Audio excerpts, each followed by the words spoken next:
and welcome to episode 565 of the Awesome Comics Podcast, the place where the small press makes one hell of a big noise. My name is Vince Hunt, and joining me as always is the artist and creator of Vanguard, the epic webcomic that's going to be blowing everyone's minds in 2026 when it returns, Daniel Butcher. Yeah. Hello. And Tony Esmond. When it comes to comics, do you like a pull-out? I do. I like to pull one out. Lovely.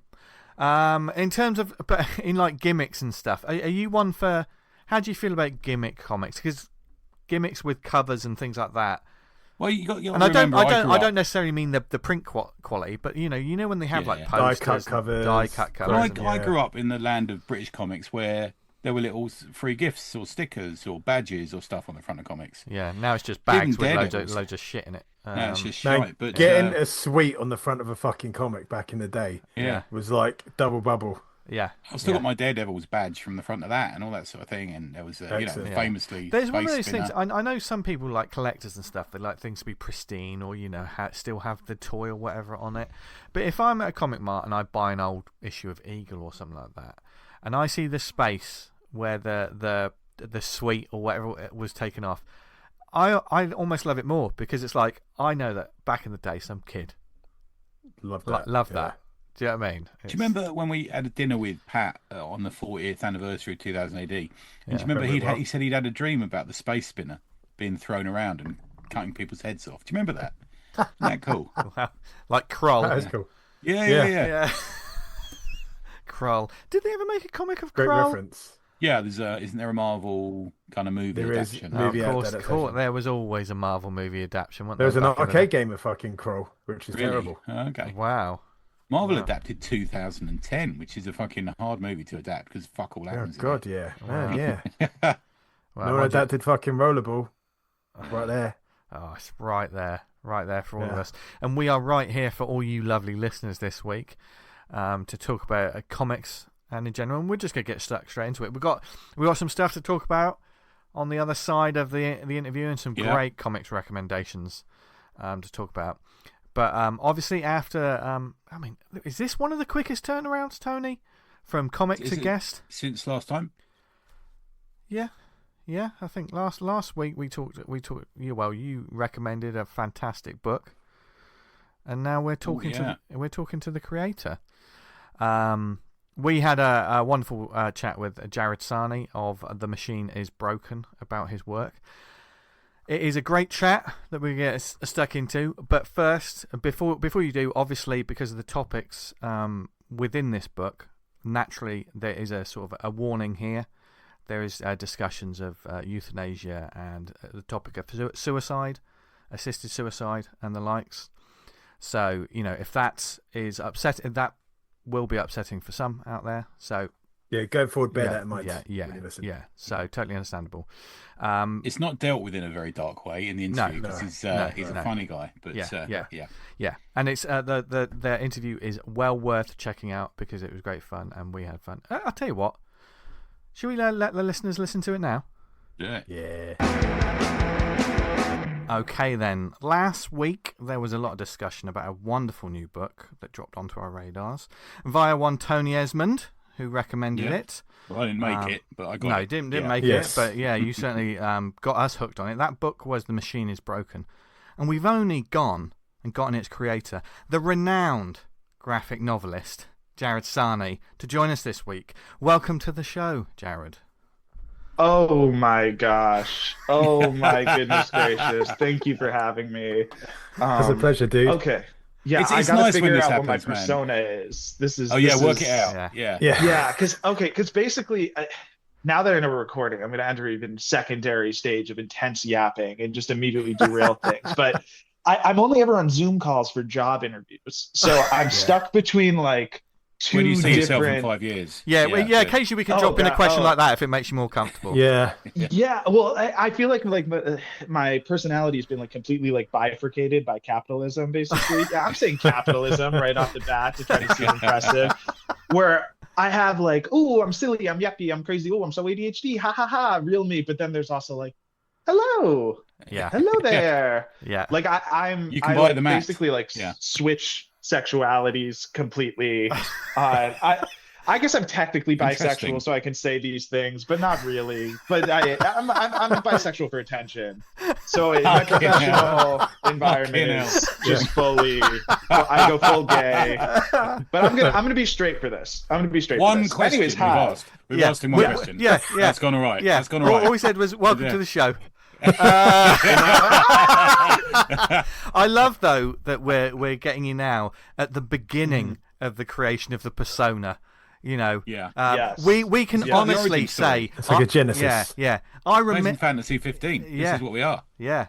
And we're also the people that, like, in 10 years, when you're not talking to anyone because you're too big for everyone else, we'll be like, oh, I remember him when he was a nice guy, and he released his first comic. Do you know what I mean? When you're spitting on people at comic conventions, that sort of thing. Exactly. Yeah. By the end of this interview, I'm going to be gone. I've never received any form of positive feedback for my work, basically, because I haven't ever put it out in the world. So just getting even the slightest compliment is going to so drastically alter my personality. Like you're thinking this is going to be like a good, like, oh, we can look back on this thing. You're going to have to delete this episode when the cancellation comes out. Not only are you the master of satire in your comic, you're the master of satire in relation to the attitude in the small press. Wow. Even before your first one comes out. Yeah. Because that is exactly the life we follow. Yeah. Following people who are a bit like that. Yeah. Absolutely. But I think that's a good sort of jumping on point, of course, because this is like your debut work, which is highly accomplished, right? Incredible.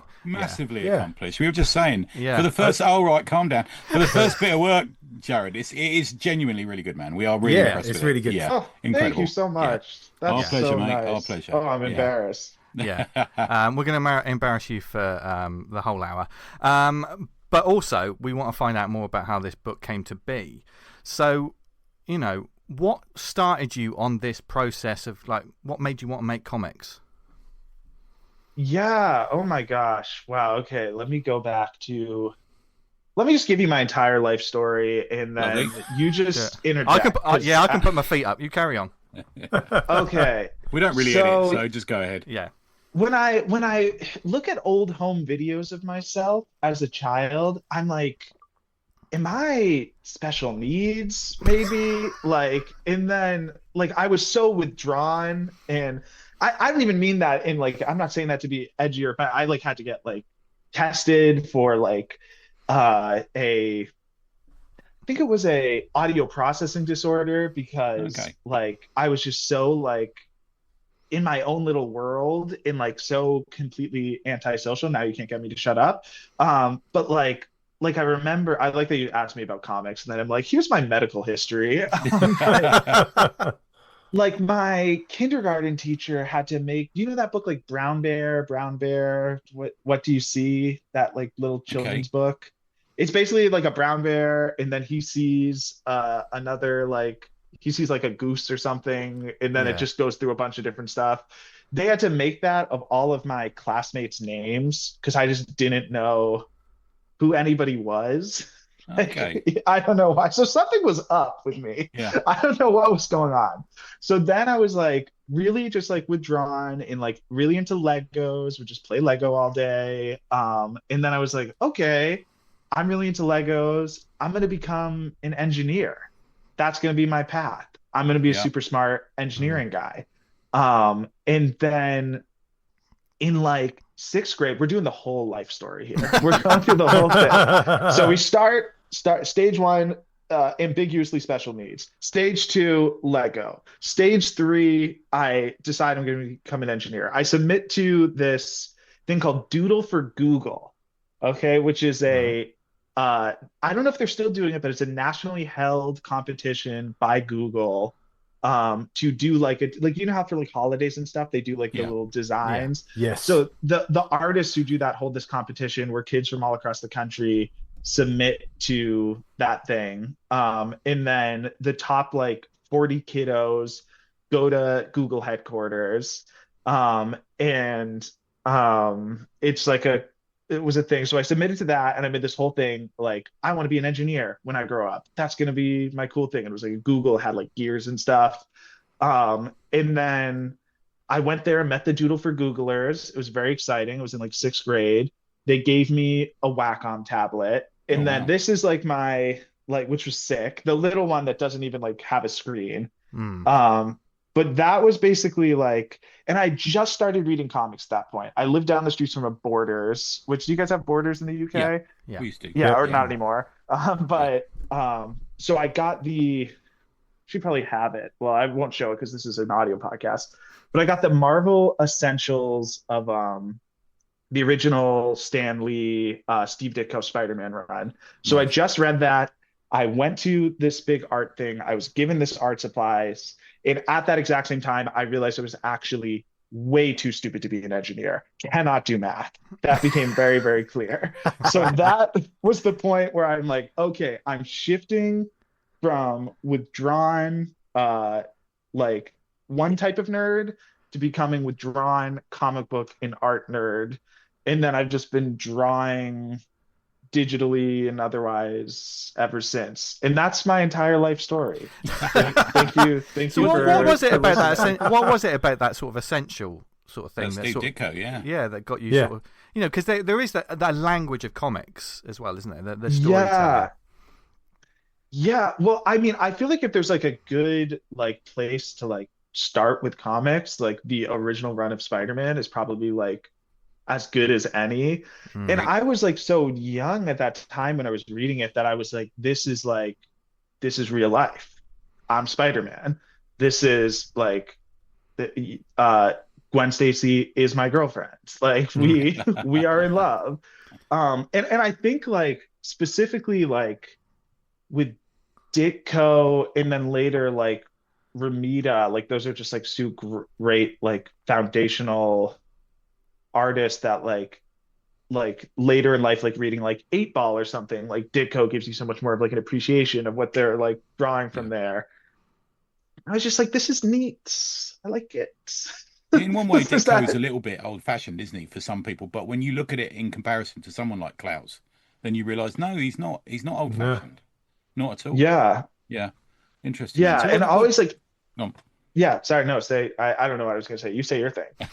What did you do at university? So you told us just off mic you were at the University of Massachusetts, yeah? Yeah. What did you do there? So I went for communication, which is a fake degree that has no application in the real world. You basically like trying to remember a single thing I learned in college. They like have you like they're like, did you guys know TV influences public opinion? And we all go like, damn, that's crazy. And that was my education. I basically like, I always did art stuff as like a side thing. I was I've like writing and art, like would be writing like they're out high school and college, I could be writing plays with my friends. I don't even like plays. Plays suck. Plays are so boring. Theater is stupid. But that was what was available to me. But definitely like comics and film were pretty much like my like two things that like I loved and continued to love.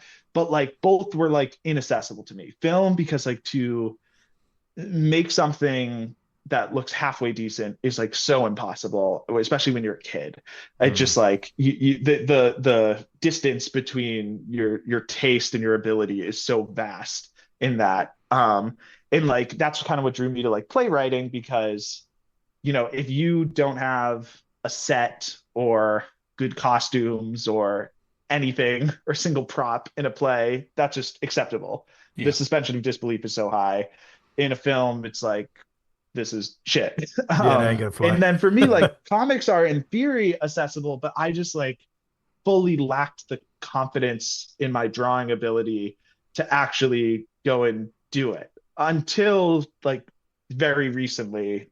And now flash forward like 10 years of just like writing stuff for myself. Have a comic. Machine is broken. I should mention my book. Yeah. The machine is broken. Yeah. It's unreal that this is your first book, because like absolutely. Have you not done like mini comics or something like that before? Or not real. Well, okay. There's one thing I've done, but it sits on my hard drive. You basically get like this common wisdom when you're like starting off in comics, where it's like, don't start off with your 500-page magnum opus because nobody wants to read that and nobody's willing to invest that in you. And I heard that advice and I was like, not me though. Not me. I'm built different. I am making that off rip. And I just spent like basically like immediately after college, like in the 2 years after college, just like dedicating myself to making this like massive mixed media blended book.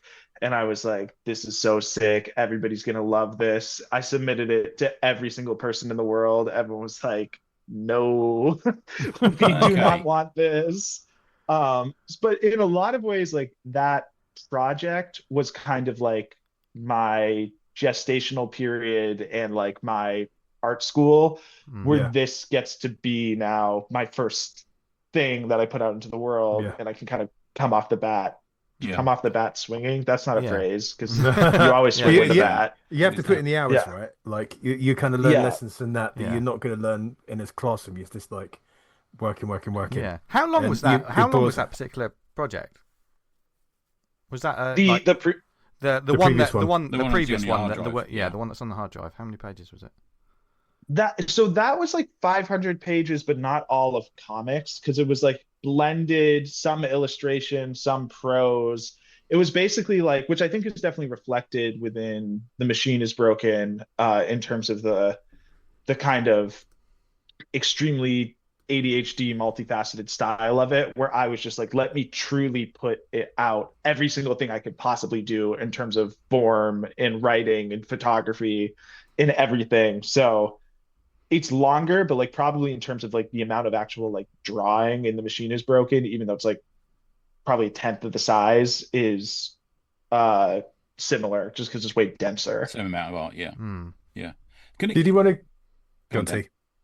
No, I was going to say, do you want to do an intro into The Machine is Broken? Yeah, I was just going to cover influences, if you don't mind. Just let's do that first. Yeah, sorry, if you don't mind. Only because when I emailed you back, you said we nailed one, but you didn't say what it was. So I wanted to just to see that was a little that teaser. Yeah.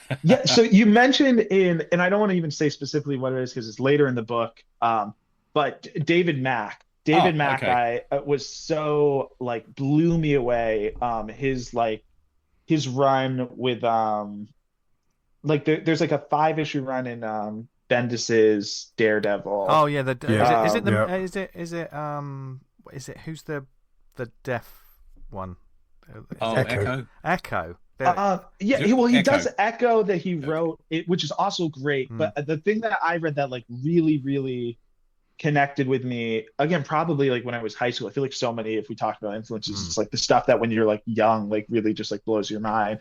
It was called Wake Up. It was like a little side story with Ben Urich, the like reporter character, adopting, I think it was like Stiltman or Frogman's like kid.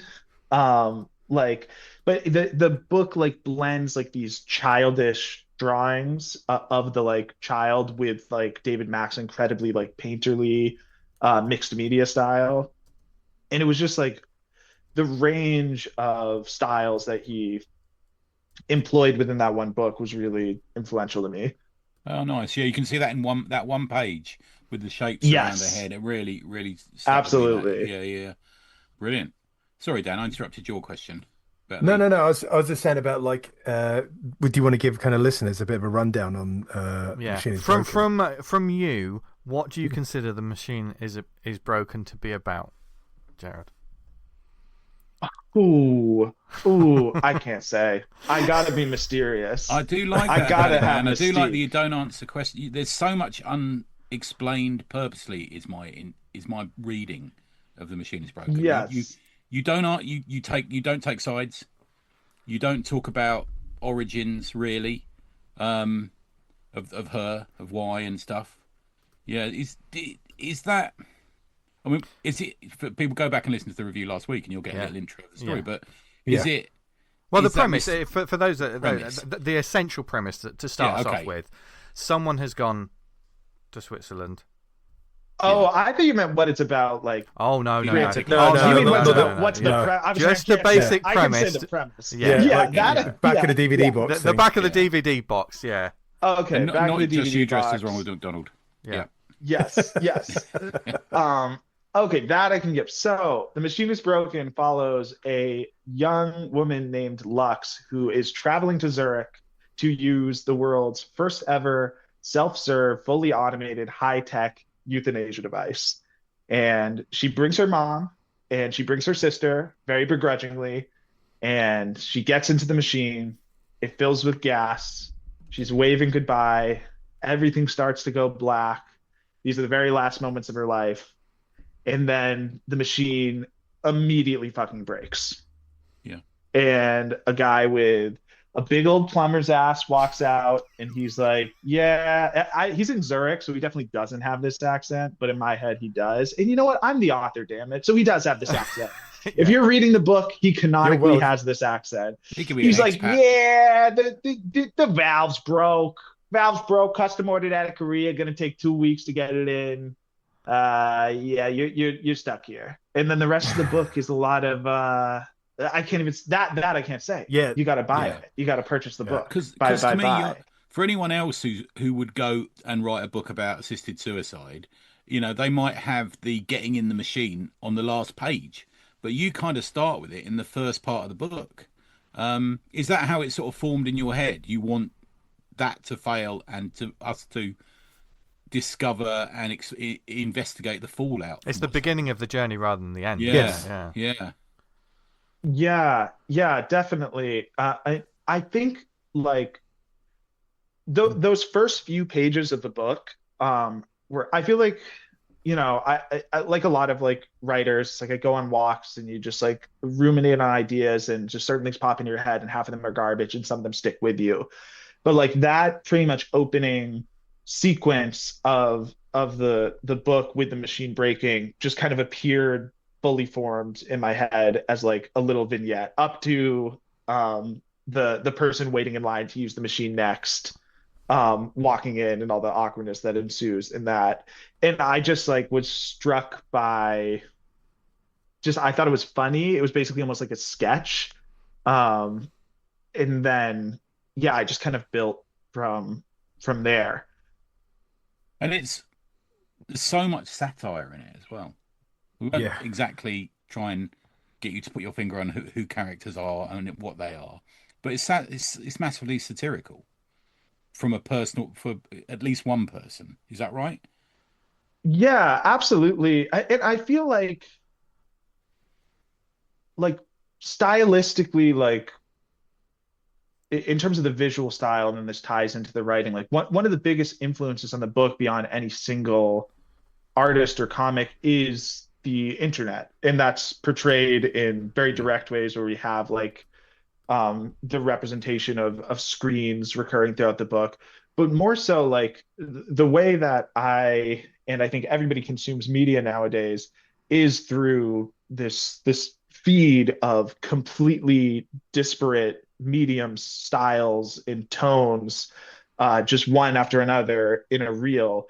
And I think like my thinking in the approach to the book is like, if you were to take like your Instagram reel feed of, here's a silly late night clip, followed by here's somebody going on like an absurd, didactic, completely ill-informed political rant, followed by here's the most like horrific genocidal war footage you've ever seen out of Gaza, followed by, borderline pornography. Like if you were to take those images, I think it's all of ours and it's like insane.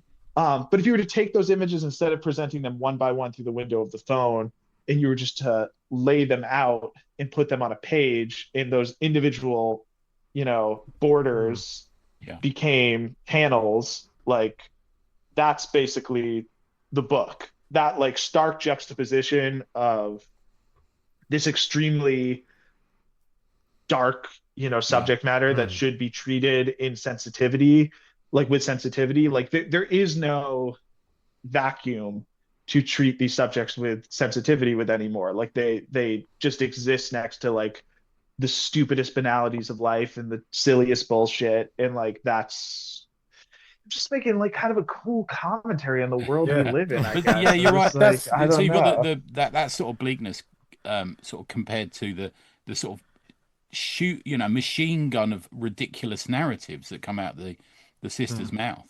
That she's more obsessed with someone she thinks is being fat shamed, rather than this dude who's sitting there in a wheelchair with tubes up his nose. Yeah, it's just as soon as that happened, I went, right, I got you. Right, I've got you, brother. Right, I know what's happening. I know where you're going with this. It was good, and I really liked that. But you don't say to people, this person's bad, this person's good, which is another part of it, which I really appreciated. Yeah, definitely. And like, I think like, I'm, in terms of like the deeper meanings of the book, I'm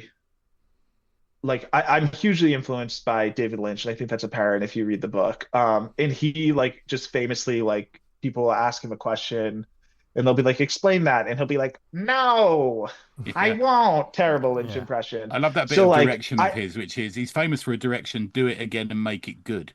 It's his direction. And it's like, that's just genius. Yeah. And like I'm somewhat guarded in like explaining certain meanings of the book, but also like of like what it means to me on a deeper level and what I want to impart the reader with. But as far as like the politics of it all, I feel like my own politics are like so simple that I just will be like forthcoming with that, and that might inform your questions about the satire. Like I'm lefty McLeft pants all the way, all day, every day. But I mean, I'm sure that most of us here are, but it doesn't stop them being lampooned, which I think is good. Exactly. Yeah. But the thing is, like, this parody of like I think like oftentimes in media and like we see like from like a right-wing perspective, like this, and there's been different words through it over time, like this parody of like the humorless, like left-wing, blue-haired barista person is like is a common thing. Yeah, it's definitely a cliche. But like in reality, like I don't think like that like humorless person really like outside of like the most crazy corners of the internet like exists so much. Like everybody I know is a blue-haired barista. Like, and I'm like writing these jokes that like might have like, use the language of like misgendering or fat shaming or whatever, not out of some type of like critique of these terms necessarily, but just because like these are people who obviously are like full people who are self-humorizing. Like that'll be funny to the exact people it's talking about. Like I think the like generically disabled is the phrase I picked out last week, and it's just such a ridiculous thing to say. But they were, like you say, they've been caught up in the internet believing that that's an okay phrase, probably. Yeah, and she's saying it to a dude and the comedy in that is absolutely. She's trying to like find the right thing to say there, and like I think like the humor of the awkwardness of saying the wrong thing, and like being like, oh my gosh, and the just like kind of cringe of that only comes when fundamentally like you do on some level care about saying the right thing. Because if you're just like some asshole who gives zero shit about any of these issues, you're just like, whatever, I'll just say whatever slur to refer to anybody, and there's no humor there whatsoever. It's like it is that like awkwardness that we all end up like tying ourselves. It's the awkwardness of knowing where and when to say it sometimes as well, I think. For me. Yeah. I had one big question for you, mate. And Jared, I've asked this previously of people who've done this. Why 3 women? Why the 3 women? Yeah, that's a good. And I remember you mentioning that in the previous one. I wonder if there's more of a vulnerability. I don't know. I say this as a 58-year-old man, but well, I think there's like a number of reasons for it. I'll give you like basically like 3 different answers. The first one is like as like especially in like I mentioned that like my early writing stuff is just doing like plays with like shout out my best friend Shazam Mirage. He's not listening to this, he doesn't support me like that, but shout out anyways. Who I used to write everything with. Yeah, you better. But he won't. He's in med school, so he has no time for this. But before he went off and did this doctor bullshit, we would write together all the time, and we would write for these plays. And when you're writing for a play as opposed to a comic, you write, especially when you're just doing it in college, in high school, which is you're casting from people in your immediate vicinity. And when you start considering real people, like you start considering like the diversity of your cast, basically. Not even out of any type of like moral reason, just because you're like, there's only so many people around us, so like we need to write parts for women and we need to write parts for people of different backgrounds and different ages, or else we just won't have enough people, basically.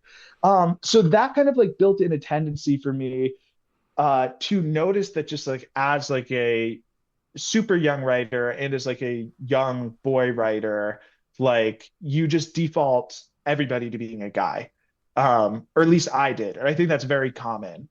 I think that's less common with women writers, are like, especially when I think of like directors. I think of like Catherine Bigelow or something, like who's like one of the most prominent women who are directors, who sucks, by the way. I don't like her work, but she's like willing to like write for men, and then there are like men who will go their entire career and never write for a woman. So I just always am asking myself, like, just like, am I like, it's like Pac-Man, Miss Pac-Man syndrome, where like Pac-Man is the default, male is the default gender in like a patriarchal view of society, and then like you put a bow on it, and then that's like a secondary after consideration. So I always try to start there and just ask myself that, like, should this be a man? Am I just making this a man for no reason, or is like what fits the situation? So, perhaps well, is that... For men, it'd be a radically different scenario, because I sort of see male suicide as something that's very lonely and isolated, where the idea of a father and a brother coming along to support a brother doing this seems more alien very to me. different, doesn't it? I don't know why. Different. It just feels different. It's a funny one, Joe, because I mean, God, we were talking about this recently. About 10 years ago, there was a bit of a pushback on male comic writers writing females in the usual online space, and then people realized that people like Greg Rucka were writing some of the best females in comics, and were pushing the fact that females, make great central characters in a comic book, and it kind of disappeared a bit again. And you're right. I think he writes it. I don't think there's any reason that it shouldn't be a female. I was just curious as to why you picked three females. It could have been a father along with them, for example. It just gives a different energy. There's also, I think, just from the reader, not necessarily from anything you planned, but I think there's an emotional accessibility that is almost, people seem to think that they have. Men are a bit more stoic still, because it feels like men, usually for the wrong reasons, but men keep it to themselves. Men don't open up about a lot of things. And it's why there's a lot of male suicides in late, in their 30s and 40s. It's a massive thing over here, for example. And I think, first of all, yes, just everything. And then I think the other, broadly, beyond just asking myself that basic question of does this need to be a man?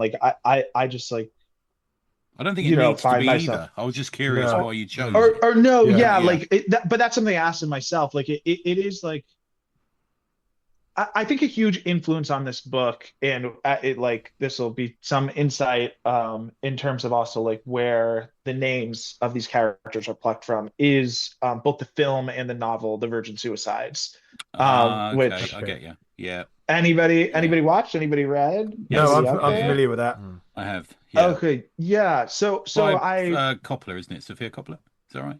Yes, exactly. Yeah. And Sophia Coppola is a huge influence on the book, also in terms of Lost in Translation, of that type of meandering through the spit. Lost in Translation is outside of the aesthetics, is not meaningfully about Japan. It's about the interiority of this character isolated among a place that's completely just disconnected from them. And they're just a stranger in a strange land. Yeah, encapsulates that, I think, in the film and in this, is that, in the same way the character was lost in Translation, Lux is lost in this post-suicide attempt.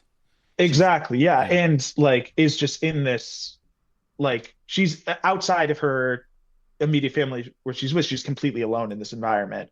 Yeah. And then, as far as the Virgin Suicides, and this might get closer to the answering your question, as I've now gone on a 3-hour rant. No, but it's so in kind of comparing the book to the movie, so the book is written by a man, and it is basically the book follows this mysterious, unexplained, successive series of suicides of an entire family of these like young like to up to late teenage girls in this like kind of idyllic suburban kind of almost like Americana Southern Gothic type town. And there's no explanation given for it. And the whole book is told through the perspective of the varying young boys in the town, now men. And they're referred to broadly as we. It's all their perception of these sisters. And so the book and it's a coming of age story. And the book is written from a male's perspective, seeing kind of the mysteries and the complexities of this like emerging womanhood in these young girls, and their own like emerging sexuality. And to them it's completely abstract and completely incomprehensible, and like suddenly like they're still these tiny boys like out in the woods playing with sticks, and something flicks and these girls are like attached to like this deep, powerful, mysterious force that is femininity, and they have it's completely just beyond them. They spend their whole lives wondering about why they died, and they spend their whole lives wondering who they were to them. And then when you go to the film of Lost in Translation, which is directed by Sofia Coppola, as you mentioned, who's kind of like the great filmmaker of portraying girlhood on film, she maintains that that sense of like deep, almost surreal mystery in just the mundane existence of these very normal American girls, but she does so with like a knowledge of what that like I don't know, that like deep, beautiful power of femininity, she's like within it. So there's some type of conversation happening between the book and the film about like how men view women and how women view men and how women view themselves being viewed by men. Like if the book is boys looking confusedly at girls, the film is a woman being aware of that gaze. And then to finally bring it back to The Machine is Broken, I think large passages of this book are me trying to enter a third step into that conversation, which is my central character of Lux being keenly aware of the kind of inherently predatory sexuality of men being just this ever-present thing in her life. And specifically, like there's a passage in the book in which she shows like she feels like the leering of men, and she feels how, as you mentioned with vulnerability, like how in the difference between perception of mental health between men and women, like there is like a really fucked up romanticization and even overt sexualization of woman's vulnerability, even in the form of mental health, like the idea of like since Hamlet, man, like since the suicide in Hamlet, I agree. It's do you want to share? I'm guessing you don't want to share with the listeners why she decides to kill herself. I can't say. Okay, good. I wondered that. But my lips are sealed. The other thing is, you've got the role of her, you've got the role of Lux, you've got the role of her sister, which we've discussed. I guess we're going to discuss Lux a little bit more as we go along. But the mother I found very interesting. She's quite quiet. We don't get loads from her in comparison to the sister, obviously, which is a chatterbox. But what role to you does the mother take? It's a strange supportive role, isn't it? As a mother, who you expect to be supportive and protective, and yet she's there assisting in a way.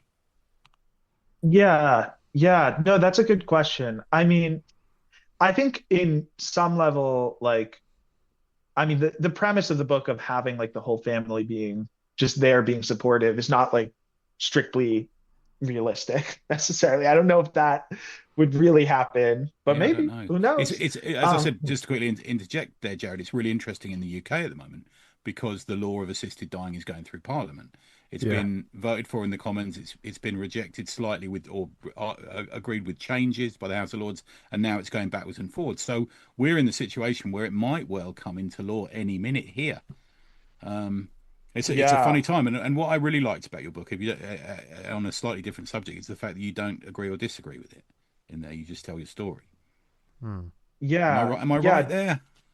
Definitely. I think like there are many things like in terms of, especially if we break it down to like if it's a question being posed in Parliament and it becomes a political question, like many of my political views I'm like extremely firm and extremely clear on, but like this is one that is so entirely existential and like deep that like I don't know if I even personally have a clear perspective to offer. Like I can't be overly prescriptive when it comes to the subject. And I wanted to be very intentional in the book not being like propagandistic one way or the other, because I think if I had like a really clear perspective on the issue of suicide and more narrowly medically assisted suicide, if I knew exactly what I wanted to say about it, this would not be an interesting book. Like I'm approaching the subject matter because it is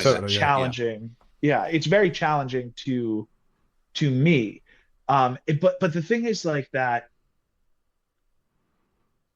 I felt myself drawn back to the subject in large part on the strength of the imagery of that pod. If I could go off on a little bit of tangent myself about some of the origins of the idea of the book. The pod that's depicted in The Machine is Broken, which is dubbed the Exodus in my book, is, maybe, I don't know, I don't think I'm going to get in too much legal trouble by just saying it's like directly modeled after a real life concept suicide pod that was trialed in Zurich a few years ago called the sarcopod, which is like an abbreviation of sarcophagus. And like, if you go on the website of this, it is so like dystopian. And like you mentioned, like satire, like this thing that exists in real life is like more satirical than anything I could have written in the book. Like the first, like, in the way that it's depicted in the book of like how the pod looks, like I'm just straight up drawing their pod. Like that's a real thing. But when I started writing the book, it was only in its concept form. They just had renders, and they provided to the press these renders of the sarcopod, which is like this very chromed out, almost like Pimp My Ride purple 3D printed alien looking bizarre thing, and then they photoshopped it onto like a Windows 95 screensaver. So it just was like they wake up in Aliens or something like that. It literally is the thing. The two things I used for photo reference, because I pulled up in Alien the thing they wake up as, and the actual thing, because it's straight up, they clearly saw the thing in Alien and we're like, well, let's just do that. That's the design. So it's just like stranger than fiction. And just like this juxtaposition of this almost seemingly like intentionally inhuman like design on this like serene natural background. And then what's crazy, and I mentioned this in the back of the book, is that as I was writing the book, the machine had never been used, but because I'm the slowest drawer in the world, like years passed, and they eventually went to their first trial. They had this 64-year-old woman who, alongside I'm forgetting the person's name, but this guy who was the founder of the Sarco group, like tested the device, and they brought her out in the woods and they did the first run through, and the device actually did break. And it did not work. But then what ended up happening, and I might be fuzzy on the details of this, so everybody fact check. I write comics, not the news. He ended up panicking and strangling her.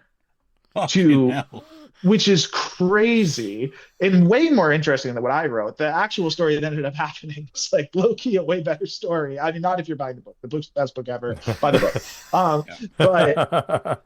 And then that guy ended up also killing himself. So now if you go on the website for Sarco, it's like the most absurd thing ever. Or their parent group is called Last Resort, which is like a advocacy group for assisted suicide. But it's like they've got like an AI picture of a bullhead effigy with flowers, and then their founder in like a weird little, like, looks like it was made in PowerPoint, like Photoshop thing that they've passed away. And then if you scroll down further on the page, they're like, we're in a lot of legal trouble because our founder murdered that woman, but don't worry, we've got a new design for a new suicide pod, and we're calling it the Double Dutch. And the Double Dutch is the same thing, but two people get into it, so they can do a murder suicide. Is that skip jumping? Yeah. That's real. Is that fucking real? Jesus. That is legit. You know, I look up Sarcopod. I'm doing it right now myself. Everybody at home, you're listening to this in the car. I'm just looking at the picture of the Sarcopod. Off the road. So this is what this. I mean, whether you're on the side of it or not on the side of, assisted dying, there is that problem of humans mostly fuck things up. Yeah. It's not going to be as simple as some people seem to think about it. There will be someone who will fuck it up, as always. Yeah. Yeah. Okay. Oh God, you're not wrong. I hear relaxing, distant music of the Sarcopod coming in. Wow. It's very calming. They'll license some music. Someone will. Is this me? You two will make a load of money out of it. I thought somebody else was playing this. Sorry, I just started playing a video of a guy in the Sarcopod. Sorry, so nobody on the podcast can hear that. There was like very serene music coming into my ears for a moment there. Oh no. I mean, we say all of this, and this is the beginning of the book. Do you know what I mean? There's so much more. There's so much sort of more to it. We've got a romance in it. We've got all sorts. Yeah. There is a fast food chain. In it. But I think like you introducing themes and ideas and not holding the reader's hands. That's a real masterstroke in storytelling. And the fact that you're saying like this is like your first inverted commas comic, it's really fucking well done in that regard. Because refreshingly so. That's off to you, man. Refreshingly so. We don't need to be led around by the nose. Well, exactly. Yes. I mean, so many comic conversations all about why is this comic telling me how I should feel. Whereas this is a book you can read, and it will invite discussion. It will, it'll make people laugh. It'll make people think. It'll just make people look at the book and go, "This is a fucking lovely looking book." Fucking sad. There's one page. I'm like, "Oh, you did that then?" Yeah. I'm like, there's one bit. How do you find that level, Jared? Of like, I'm asking, how do you maintain that through the book? Of like, I'm presenting these ideas and themes, but I'm not hand holding a reader one way or the other.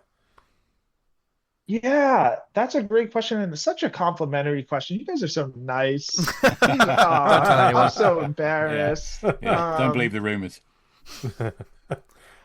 I think it comes down for me of just like writing from a place that is very personal, and also like writing, just like trying to attack and think very deeply about themes that matter to me and challenge me in other people's work. So like a lot of the writing of this book like wasn't really the writing of this book. It was, like I mentioned with some of like the talk about the virgin suicides, it was reading something that was really connected with me, and then digging very deeply into it in the production history of it, and the author and the director, and the seeing where their head was at. And then basically like before I get to writing like a lot of the dialogue, it's a lot of like kind of pre-writing that's essentially like critical writing that could be like published in like essay format about these other works or about these topics that I just write for myself to illuminate how I feel. But then the trick of it is like, those essays are extremely instructive in developing my thoughts. They're not interesting narratively. So then translating that to a story, because I kind of always like, I mentioned David Lynch earlier, in like his movies are often like completely indecipherable, but you can spend hours either trying to figure out what they mean or like also like what they mean to you. And there's never the sense that he's just doing bullshit to be weird. It's clear that everything is done with like intention. And I just really wanted to challenge myself to anything that is strange or surreal or ambiguous in its tone or its intention. Like I had to do coming from a very deep place. I had to check myself, like, am I just putting this in here because like, ooh, it's weird and artsy, whoa, which is easy to do. And like, you know, when people read this, it might come off as just like, okay, this is some random artsy bullshit that kind of doesn't go anywhere. And I mean, not you guys are my biggest fan, shout out. Did you have to check yourself around what, because it's a very upsetting subject for some people, for a lot of people. Did you have to check yourself at any point to think, maybe some friends might have said to you, you're doing a comic about what? Killing yourself. You know, have you had to check yourself at all around that? Like in terms of my friends being like, you or just good? Generally upsetting people, or I mean, the book is like obviously like insensitive. Like it's not intentionally so, but it's like, you know, being very glib with an extremely like touchy subject matter. But like, I think part of it is just because I have no audience except for the listeners of this podcast. Everybody buys it. But like you know, we have a lot of like consideration and like discussion over the past 10 years about like what is like the artist's like responsibility in dealing with like sensitive subject matters.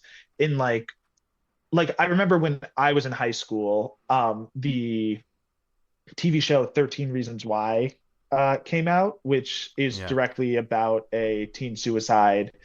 And it was this extremely popular teen show that depicts suicide very graphically, in a way that child psychologists like kind of had this massive outcry where they were like, this type of depiction will actually trigger impressionable young people into you know, taking their own lives. And certainly the way that something like that is marketed as well. Like, do you know what I mean? Like, people just seeing it on as a thumbnail on Netflix, and you see like, you know, the attractive young Hollywood person. That doesn't always say exactly what this is, kind of thing. Exactly. It's going out to millions of people, and it's going out to kids, and like there is a sense of responsibility there because of the scope of the audience and because of who the audience is like targeted at. But like, for me, it's like, this is a small press comic book. Like, so far, 3 people have read this. Maybe 2 more will. You guys are the 3. The thing is, though, straight out of the gate, you put that speech bubble on the front cover. Yeah, absolutely. And that changes it completely. Do you know what I mean? Because if you go in blind, there's no excuse. Like, it says it. Right, it says it right there on the cover. Broken isn't implicit, but that line is the way I saw it. We did ask ourselves a question last week, because we came down to a certain decision, but we decided, is it too much to have it on the cover? And we decided no. Have you ever sort of questioned that? Yeah, the cover design was definitely something I put like a lot of like consideration into, and I really enjoyed hearing your thoughts on it. Even just like the little thing you mentioned on the review of saying how like having it be yellow was more impactful than white, and then I like pulled up like my initial design of it where it was white for myself, and I was like, I did the right thing. I changed it to yellow. Well, only according to us. But you know what? It's canon. As author, your interpretation is canon. But yeah, part of like putting it on the cover is like, just being forthcoming about what is discussed in the book, and like the balancing act too of like, you know, the book obviously like deals with the topic of suicide very directly, but that's not the sole focus of the book. So in a sense, that family, is like for example, kind of is a massive part of it. And I think like the themes that like always resonate with me in other works are like family, ambition, love, insecurity, interiority. There's a bit, we won't say how, but there's absolutely a little redemption, there's definitely love in this book. You can it's dark in different ways as well. Yeah. we can't share. I don't want to spoil any of it for the reader. No. Yeah. Don't want to rob the reader of the experience. Yeah. That's a good. But there's a little narrative that sort of comes to a head. I'm not going to say which narrative there is because there's quite a few in this book, but it sort of comes to a head at a certain point in the book, and I, as a reader, just found that really satisfying.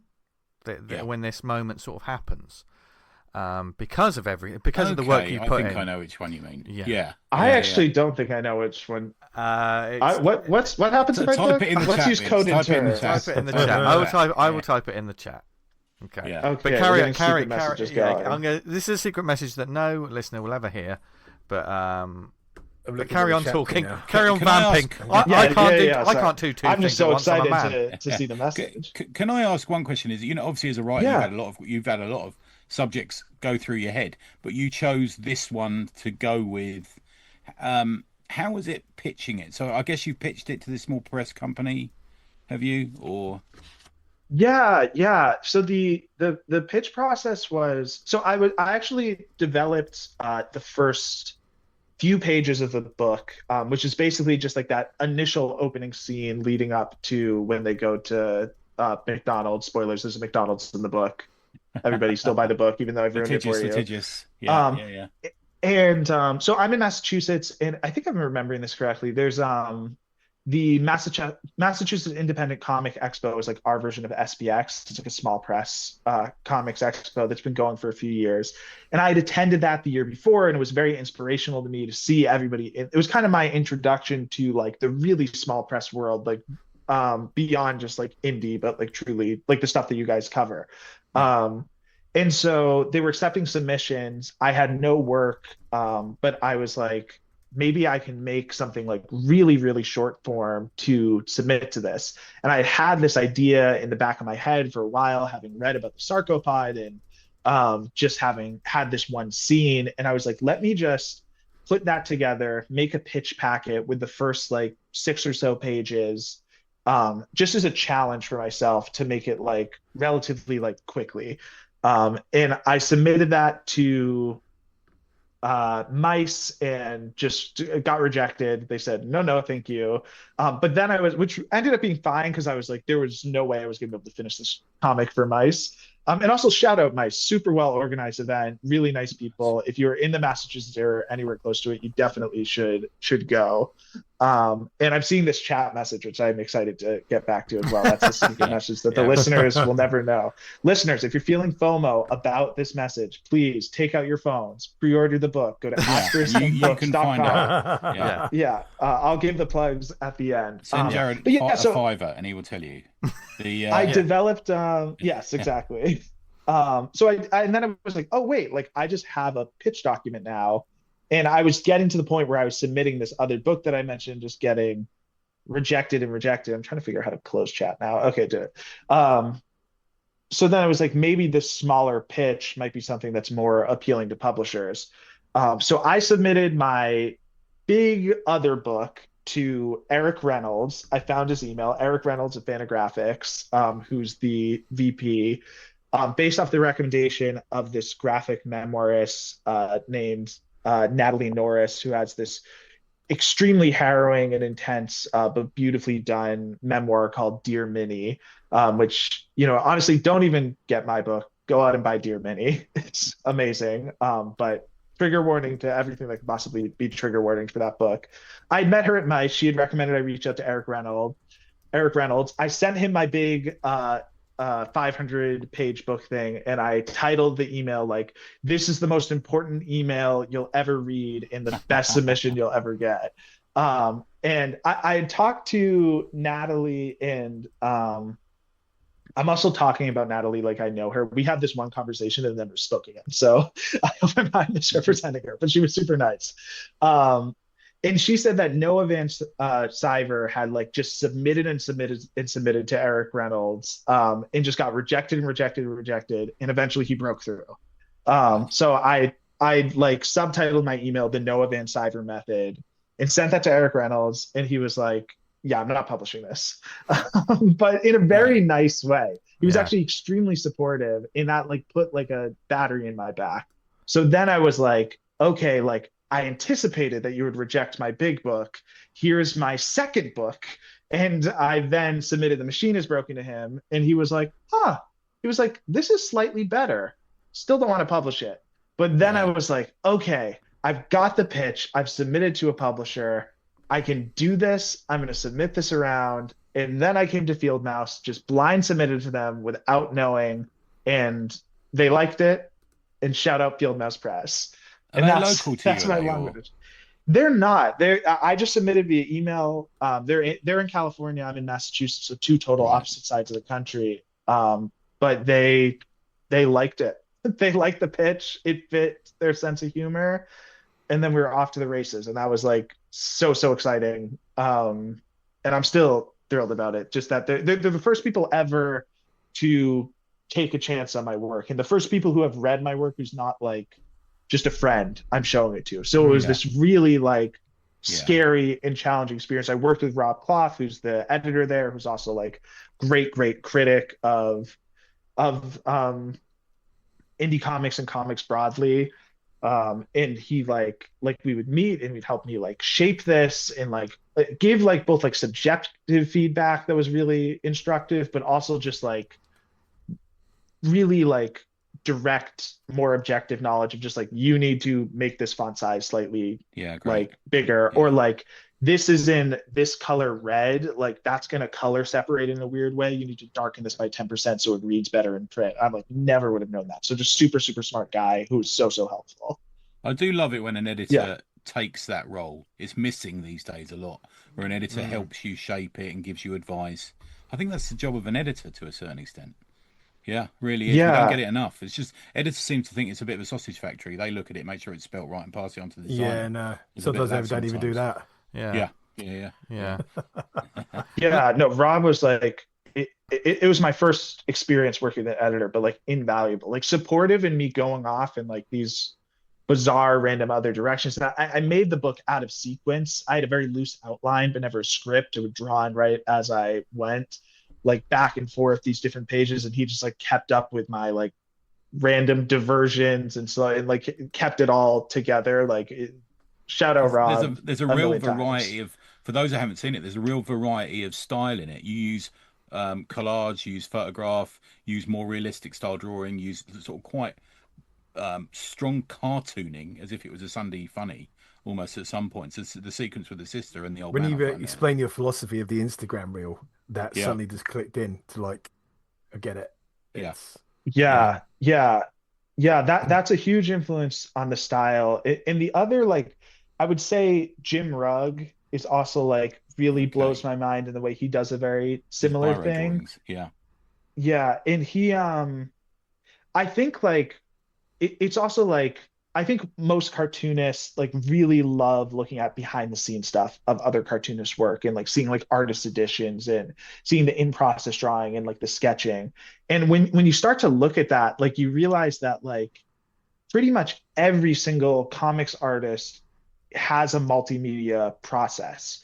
Like even the most traditional older art, like like all of the tools of like a classic, even in the 60s comic art thing, are stolen from other mediums. It's a drafting table that they took from, an architect.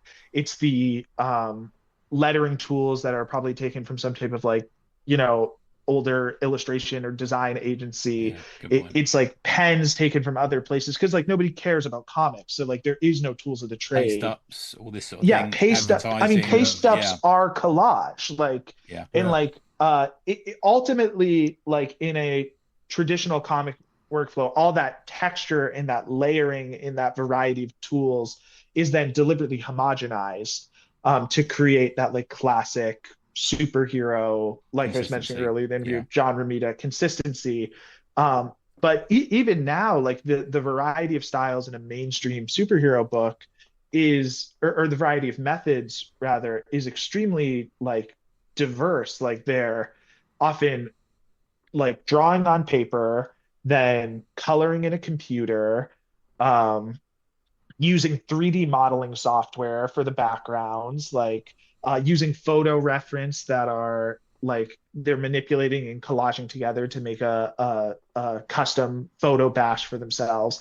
And so much of my approach is like all of that work that goes into the comic that then is invisible in the end process is oftentimes more interesting than the finished homogenized work. So I kind of wanted to just put all of that into the book and have the collage be visible, have the sketchiness, use those as tools to convey different tones and different, I don't know. I lost my train of thought. But yeah, you guys get what I'm saying. Yeah. The heart of it, all those techniques you're talking about is to convey emotion, which is what you do so well in it. There's a particular moment which is sort of almost heartbreaking, and at one point, and there's an argument that is like funny almost, but you take the reader with you through using those different techniques. From what I can see, there's a room on fire at one point which represents something we found quite hilarious. Yeah, I laughed. Okay, I laughed out loud when I read that page. Yeah. On the room on fire, I'll reveal my other reason for being so stylistically all over the place. Yeah, it's just like, especially when I started this book, I was like, I can't draw. I don't know how to draw the same face twice. That's so difficult. Right. So it's like, what if I just shift the style every 2 panels? Nobody's going to notice the inconsistency. So when we get to that fire page, that was, and I don't want to spoil anything, but the room that takes place in, I really needed to have that room to have a lot of visual impact. Yeah. And I was just like, I don't know if my drawing of a room is going to hit with that sense of like presence. And so what I did there was I like out of cardboard and different textured vinyl and some like dollhouse pieces, just actually Did you make the fucking room? Did you actually make the room? Yeah, that's an actual dollhouse of the room. And then I had the room and I was like, okay, I mean, very minor spoilers. Then I was like, I need to do a sex scene in this room.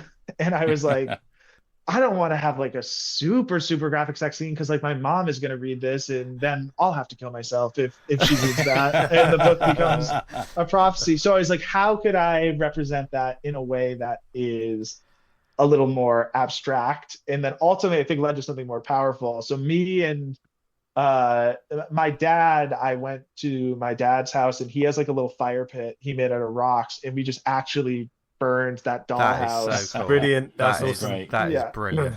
That is. And I did not explain to him what the burning represents because that would have been a very difficult conversation. There's a lot of our listeners as well who love that sort of tactile use of like way of creating comics. It's going to look great on the printed page. Yeah. We're looking at it on an iPad, but it's going to look amazing, man. And you're doing yourself. I'm so excited to see it in print. Yeah, you're doing yourself a massive disservice by saying you can't draw the same face twice. Not only can you draw the same face twice, you can draw it in different styles, and I still got who it was. Yeah. So yeah. You said it. You can also put 24 panels on a page, and it'd be absolutely brilliant and follow. Not a chore. It was a joy to read. I mean, what we always say to listeners, you do literally have to see this book for yourself. I think, especially for a lot of Indian small press creators out there, it's a testament to you, man. Like I know there was the 500 page opus beforehand, and the learnings for that gave birth to this in a lot of ways. But it's one hell of a statement to make for your first published book. When you're a millionaire, come back on, Jared. Yeah, one of those classic small press comic book millionaires. I'll definitely. Listen, if you don't think if you make your first million, can we have half? If you're that unsure you're going to make a million, just say now. You'll give us half. Yeah. No, I mean, one thing. Sorry, it's breaking up. What was that? I'm just having a Zoom issue. I mean, one thing's for sure. Like after this, a lot of people are going to be interested to see what you do next. I know it's early days because this book hasn't come out yet. Yeah. But for those people who are interested in checking out this book or following you, etc., tell us some more about where they can follow you, etc. Any appearances you got as well? Ooh, that was such a good transition. That was crazy. It's what I do, baby. It's what I do. Yeah. That was insane. Okay. Everybody who's listening right now, lock in. You might have been tuning out because I was ranting about the virgin suicides or something, talking about I'm going to kill myself if my mom reads my book. You were tuning that out. Tune in. Buy the book right now. You're driving your car. You're at work. Okay. Take out your phone. Take out your phone while driving your vehicle, and you are going to want to open Instagram. Okay. Don't look at the road. Speed up. Speed up. Go faster. Okay. My Instagram is Fantagraphics with a Z at the end, or a Z for your listeners. That is FANTAGRAPHICZ. Woo! Was really worried I was going to mess up that spelling. You can find updates on the book there. Fantagraphics with a Z. No association with the famed comics publisher that you interviewed a few episodes before this. Yeah. It's actually my middle name, Fantagraphics with a Z, just purely coincidental. Never actually heard of the other one. I only read DC. But no, huge fan of Fantagraphics, and want to steal their swag. If you would like to directly order the book, you can go to asterismbooks.com and just search for The Machine is Broken by Jared Sarnie. If that's too many steps, there's a direct link in my bio. Please buy the book. I just want people to read the book. You know how sometimes you listen to something and the person's telling you to buy the book, and then you're like, I'm not going to buy the book, even if you thought it was interesting. Buy it. Book. Yeah, Purchase it. Jared Sarnie in the Substack. Yeah. So, And jaredsarnie.com, JaredSarnie.com. We'll also link you right there. Nice. Well, we have faith in our listeners, so you know what to do, people. And thank you for this, Jared. This has been amazing. Absolutely brilliant, man. It's occasionally thank you, guys. We'll talk about a book and we'll be so excited by it. We'll think, let's get the geezer on next, or the person on next week. And we've done that, and it's been brilliant. It's worked out once more. Yeah, thank you, man. Thank you so much. No, I honestly have not said enough, but I was so incredibly moved by just the thought and consideration you put into the reading of it. Me and my girlfriend listened to the whole review of it, and we were like, that's the exact laugh we made. I sent it to my mom. She was like, oh my God, they're British. How are British people even? This is crazy. Are you doing any conventions, Jared? Have you got any coming up, mate? Or I don't have any immediate convention things that I'll be at, but I will be just doing local bookstores in my area. So if you're in the Western Massachusetts area, keep an eye out for me. The book launch will be at Amherst Books, and all that will be posted on my Instagram. And if you want to, make an international trip to get there, that would be very on theme with the book. But yeah. Amazing. It's been awesome. Thank you very much, Jared. You've been amazing. No, thank you guys. Actually, I'm so hyped, man. And sorry I just shouted at you the entire time and probably didn't answer a single question, but it was fun. And there you have it, folks. Another a brilliant creator appearing on the scene. So fascinating to hear about the 500-page opus that obviously so many learnings that went into it. Yeah. I love when we pivot to just get one of us gets so enthusiastic about a book and then we invite them on the following week. I love that we can do that here. Yeah, it's great. Yeah. Very reactive and kind of agile. Definitely. That's what they say. We're reactively proactive. Corporate speak, isn't it? Pivoting and agile. Yeah. Going forward, we really need to energize the synthesis climbed up of that ladder. Yeah. I saw the colour of his duvet. Decided to invite him on the show. Yeah, that's the thing. What?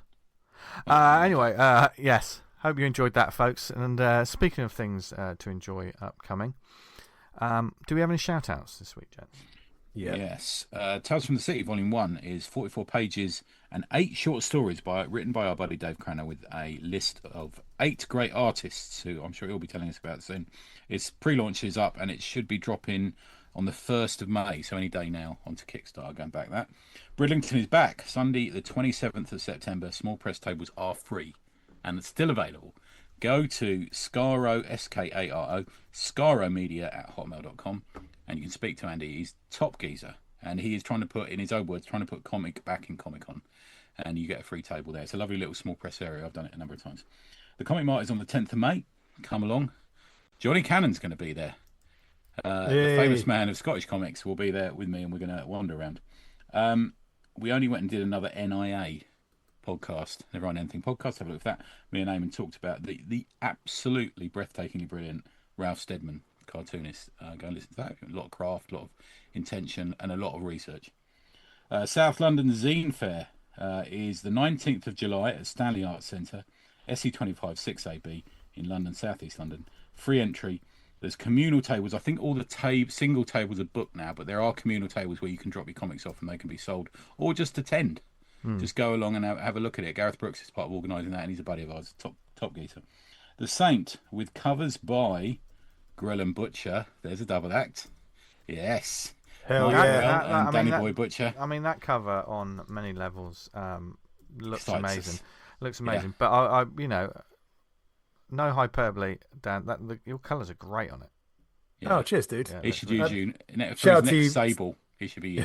Simon Russell and the Saint team we got, who have kind of provided feedback and editorial input. That helps. Simon's editing that, is he? Yes. Oh, that's a good shout, isn't it? Yeah. Oh, good one. Great shout. Yeah, and also how did the theme go for the Saint? I can't remember now. When the little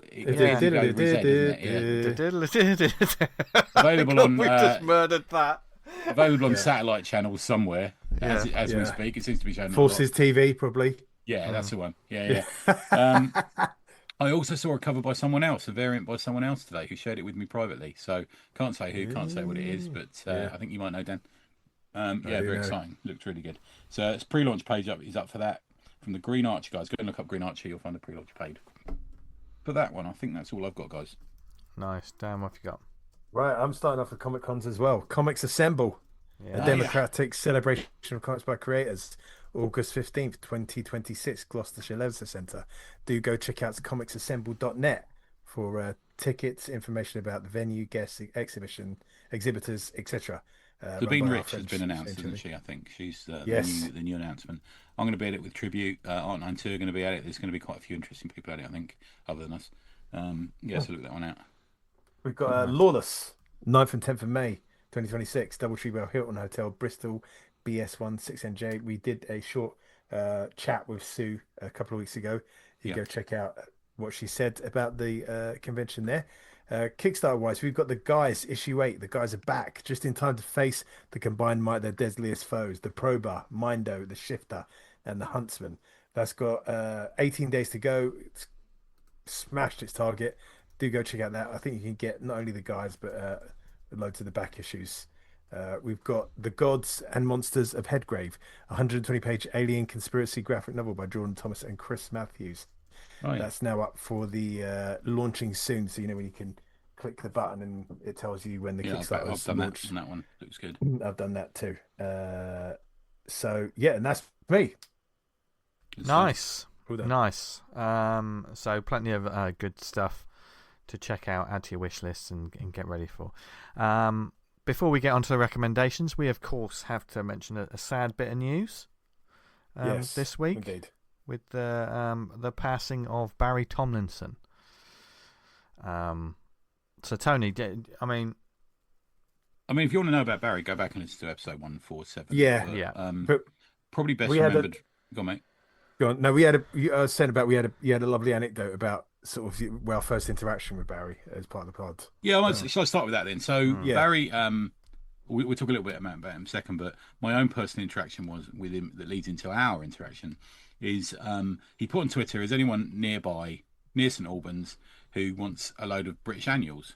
And I fortunately saw this, and I remember it was snowing, and I messaged him back saying, yep, I do. So drove through the snow, the sort of 4 or 5 miles to his house, had a chat with him on the phone, and met his son. His son was there, who's helped me organise. I remember filling my car with so many annuals that when I got home, I made a chair out of them in the front room. Yeah. And I see, you guys got some off me as well. Like some sort of charity shop Thanos. They're fucking amazing. When you're picking them up, you'll be like, I can't fucking believe this. I know. I got this is amazing. Rovers and Tiger, and there was a Big Daddy annual and all sorts in it. But and then I had another chat with him on the phone and talked to him about donating to the Dogs Trust as a thank you for the annuals, and then asked him to come on the show, and he came on the show, and he was an absolute dream. But best known, I suppose, for Roy the Rovers. which was massive, absolutely massive.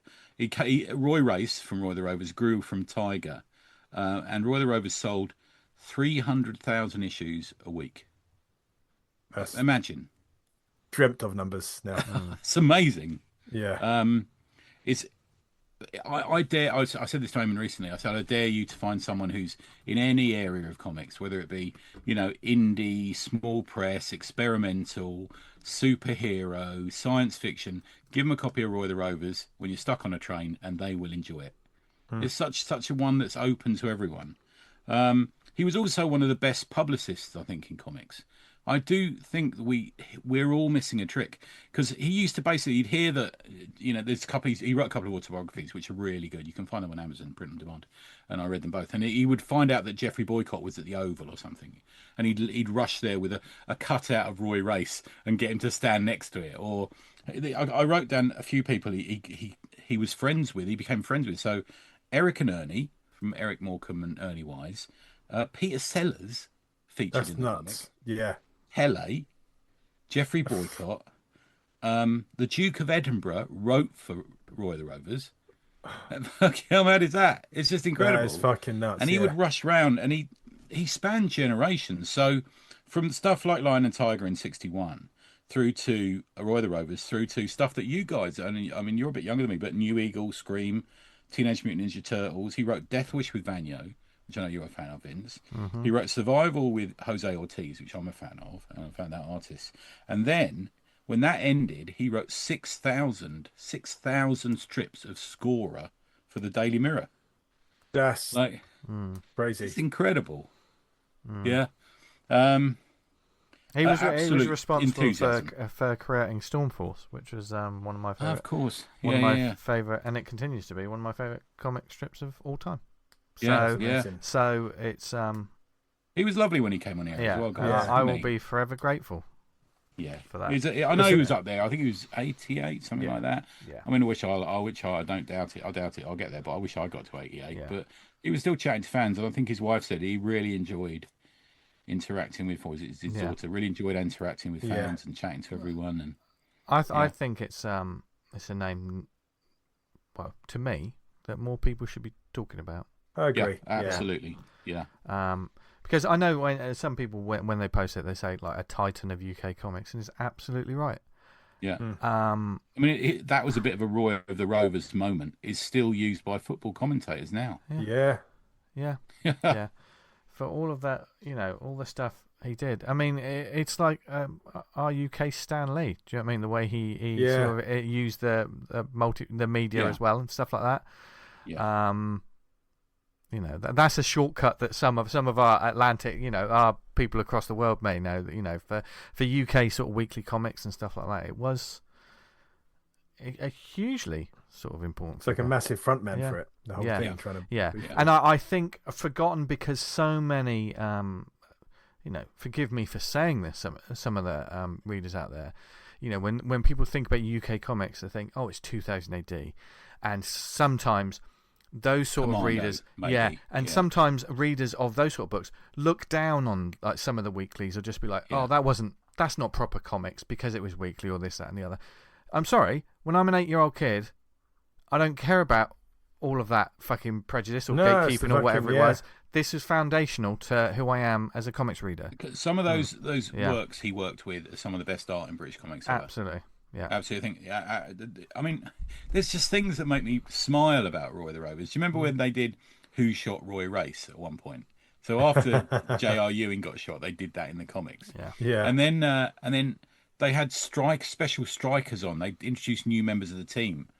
Was it Mel? I can't remember the name of the team now, but it was Spandau Ballet played for them. It's like brilliant. All this like mad things that would happen in it, and you think, they tell it in like 3 pages or something. Yeah. To begin it, have a story, and end it on a cliffhanger every week. Yeah. What's the name of that fat footballer that he did a spin-off character, and basically his shirt never fit him, and his belly was popping out. He looked a bit like Roy. Yeah, I know you mean. Oh, and I tell you, who loves him. Johnny Cannon loves him. I can't think of his name. But I was obviously before we recorded today. I was Hotshot Hamish. I was Hotshot Hamish. Yeah, that was it.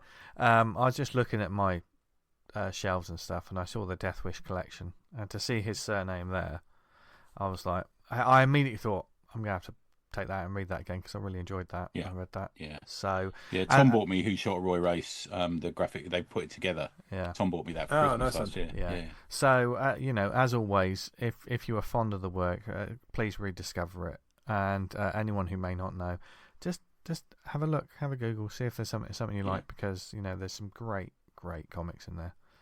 That Hotshot Hamish is a fucking unit. Yeah. So yeah, sad news, but what a legacy. Let's celebrate. Yeah. And speaking of celebrations, time to celebrate some great comics for you people to go. I'm so chuffed about that. Jared gave me a props about my segue. Yeah, he noticed. At least he noticed, didn't he? He noticed, darling. Wow. At least he noticed all the effort. Well deserved, well earned. And speaking of earning their money, it's time for these guys to. No, that was too much. I'm overdoing it. I'm getting carried away with myself. They get paid. Don't get. Well, they get paid in kisses and cuddles. Anyway, Tony, what have you got for us to kick us off this week? My first one is Mort, M-O-R-T. It's a fun one we got through from the emails. Another random, just came through on the emails.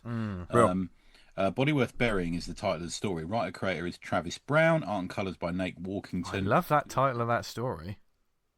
A Body Worth, yeah, that's good. Yeah. That comes into the story. You'll see in a second. Right. Art and colours Nate Walkington. Letters Marina Leon.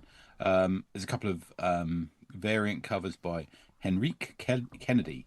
It's getting close to launching on Kickstarter, and it's ideally, we all say this, don't we? The ideal of Kickstarter is you have the comic completed before you start it. Learn some lessons of the faults of other people, and have it done. Always good for potential backers to know as well, I think, sometimes. I went to back something today that was an anthology that included someone I'm friends with, and it said not released till September. And I thought, nobody's drawn this shit, have they? There was no art in the Kickstarter. There was no. I said this hasn't even started yet. This ain't getting done by September. Anyway, issue 2's already been drawn, so there you go. The cover is very noirish. So the title and the title page. I'll forward this to you in a second, guys. The title page and the cover give you a noir vibe. Extreme, noir falls into cliches, doesn't it? We talked about it before. The woman in the gorgeous woman in the dress. She's in, and you can see her on the cover, and the sort of older man with the glasses. I think the only thing we don't have, because obviously you showed us what the cover looked like earlier, is someone smoking a cigarette, and that cigarette filling a lot of the room. Do you know what I mean? That sort of noir. Yeah, and a bit more shadow, a bit more darkness, maybe. Yeah. The blinds shed light on the room and all this sort of thing. Yeah. And the inside page, the title page, is a bit like that. It's like a rain-soaked cityscape. So they're leaning quite heavily into it. But what they're missing for me is that this is a supernatural comic. Right. And there's a moment in the comic that is very reflective of what happens on the cover, where the woman who's sitting... Let me explain. So the story is this. It starts on a bloke who, to all intents and purposes, looks exactly like Boris Johnson. I'm sure that the artist did not intend this, but I couldn't shake it from my head that is Boris Johnson in the comic. And he's eating a hot dog in the rain. I don't know why that's weird for me, but it's like eating a fucking apple on the tube. There's something wrong about it in there. Do you know what I mean? Eating a hot dog in the rain. But he turns around and there's an alley next to where he is, and there's a woman she's in her underwear and her shirt's all ripped, and she's obviously in distress, and he goes down the alleyway to help her. I'm just about to send you the link so you'll be able to open it. And then later on, you see a cop. Moments later, you see a cop hearing something from down the alleyway, and he walks down there, and she's turned out to be a vampire, and she's ripped his throat out. Now, she's a vampire, but she's also a vampire seemingly with like just almost like an anger thing going on. There's just rage, and I think there's a reason for that you find out. And then we go back to what's happened on the cover. So we go to the mortician. Who's this dude? And he's a human. His name's Samuel Barber, but he's called Mort, and he's working in the working on a body, and he gets called back to his office. And as he goes in his office, there's this woman with the red dress, and she's sitting there, and she opens her mouth, and she's got vampire's teeth. And I just think the art in this is really good. I really do like the art in this, but I just think give it that extra push on the cover. You know, there's some way to show what you're going to get in the story for when it's on a shelf in a shop. Is she? I mean, it sounds like a bit cliche, but on the cover she has like, you know, standard sort of Caucasian-like skin rather than being like pale. Is she pale within the book? No, it's pretty consistent. I think. Yeah, so she's more sort of hiding in plain sight rather than always being classically pale. Because sometimes that's a quick go way of communicating. Yeah. I mean, that cover is a scene from the book, right? Yeah, it is. Absolutely. Yeah, it's all for a book that is so full of it, full of supernatural stuff. I'll talk about it in a second. I just kind of think it might be worth a hint somewhere. Yeah. I mean, the art looks great on the cover. You know, it's a small quibble. You know, it's a very small quibble about it. Turns out this world has vampire clans, werewolves, zombies, the old kind of zombies. You know, where so they're actually the dead, but they're communicating and they can talk and stuff like that. So that kind of zombie. And Vera's there to ask Mort to help assist in the suicide, believe it or not, of her adoptive vampire father, who is this feared but benevolent leader who there was a big war between all the vampire clans, and he's brought them together as a real sort of strong leader of them all. And he wants to kill himself, but he wants ceremony and pomp and pageant around it. And they call it, by stepping into the light, they call it baptized by the sun. And he wants to do that, and Mort has to make the decision as to whether he's gonna assist in that. Really good little setup, because he is kind of the man in the middle. He's the sensible man in the middle who has some skills that they want, but is never 2 steps more than away from being killed by them. And at one point he discovers a werewolf, so that has to be, he chops the werewolf up and takes it to the zombies, and he's kind of playing all sides at once. He's more wise than you give him credit for how he looks in a way. He's kind of like playing off. He's a clever guy. He holds that power because he understands the balance between all the different supernatural gangs and creatures and stuff. It has this nice. I mean, you know, just looking through it now. There's a lot of talking, but because of the nature, I mean, the setup immediately got me anyway. Do you know what I mean? But because of the nature of that and like what you're saying there, like the talking, I want to hear what they've got to say. Does that make sense? Do you know what I mean? With lots of things going on. It's a lovely read. Yeah, it really is.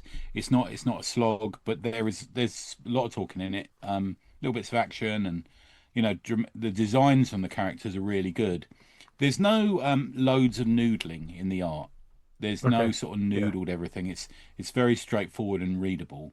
It reminds me maybe of an Oni book or something like that a little bit, which is not a criticism in any way. But I don't want to spoil it, because certain things happen, certain people are met, and certain decisions are made, and you have to decide what's going to happen. And it is the first issue in a series. But I can see a little bit of there's somewhere between Salby Seamer and Steve Dillon, and there's that knowing exactly what you need in a figure to draw it, and no more. It's solid comicking, I think. Nice, competent, flowing panels and dialogue. There's a certain to how some of the, I mean, it's a completely different style, but the rhythm of the panels give me a sort of Steve Dillon-esque kind of. I've written Steve Dillon down. Yeah. But with a more with more of a cartooning sort of style. Yeah, more bit heavier in the cartooning than Steve. Yeah, but absolutely, some of the facial acting is we talk about Steve Dillon's facial acting. It's brilliant, isn't it? It's top of the trade. I wouldn't be surprised if, like, you know, this artist was, you know, definitely read Preacher back in the day. It's got that. I get a Preacher vibe massively off this. Yeah, I really do, and a Hellblazer vibe. Yeah, you know, that sort of unpowered central character playing the sides against each other. That's what Hellblazer does, isn't it? You know. Yeah, very much so. Weirdly, Travis is also a funeral director, or so it says in his bio. From Lexington.